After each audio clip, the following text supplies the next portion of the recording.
ఒక చైనా వాళ్ళ movie last year release అయింది.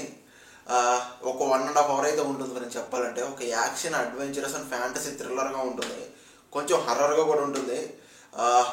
అసలు బేసిక్ కాన్సెప్ట్ ఏంటి, ఫ్యామిలీతో చూడవచ్చా లేదా? హ్యాపీగా చెప్తున్నా, ఫ్యామిలీతో కూడా చూడొచ్చు. అసలు బేసిక్ కాన్సెప్ట్ ఏంటి, సినిమా ఎలా ఉంది, సింపుల్ క్లారిటీ చెప్తా. ఈ లోపు ఒక లైక్, ఒక సబ్స్క్రైబ్ కొట్టేసి చెప్తా. కొట్టేశారు కదా, థ్యాంక్ యూ.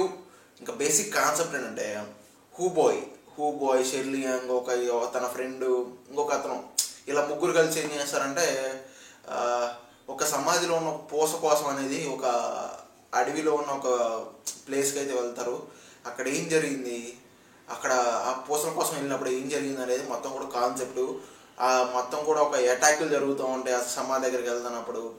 అంటే ఇలాంటి కాన్సెప్ట్లు మనం ఈ చైనా వాళ్ళు చాలానే చూస్తూ ఉంటాం కదా. బట్ ఇది కూడా అలాంటిదే. బట్ కొంచెం పర్లేదు, చూసినా కూడా కొంచెం కొత్తగా ట్రై చేశారని అనిపించింది. బట్ 1.5 hours కాబట్టి హ్యాపీగా చూడొచ్చు, పర్లేదు, బాగానే ఉంది.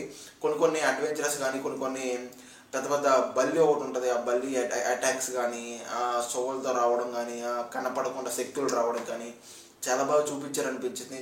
చాలా బాగా యాక్ట్ కూడా చేశారు. బ్యాక్గ్రౌండ్ మ్యూజిక్ కూడా చాలా బాగా సెట్ అయింది. తెలుగు డబ్బింగ్ కూడా చాలా బాగా అనిపించింది. వాళ్ళ యాక్టింగ్ చాలా బాగా అనిపించింది. వన్ టైమే హ్యాపీగా చూడొచ్చు ఫ్రెండ్స్, నో ప్రాబ్లం. ఓకేనా?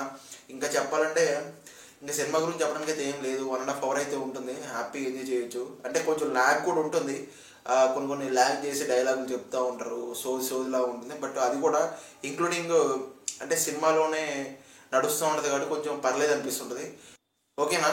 ఇంక ఈ సినిమా ఫ్యామిలీతో కూడా చూడొచ్చు ఫ్రెండ్స్, నో ప్రాబ్లం. ఇంకా నా రివ్యూ నచ్చితే ఒక లైక్, ఒక సబ్స్క్రైబ్ కొట్టేసండి.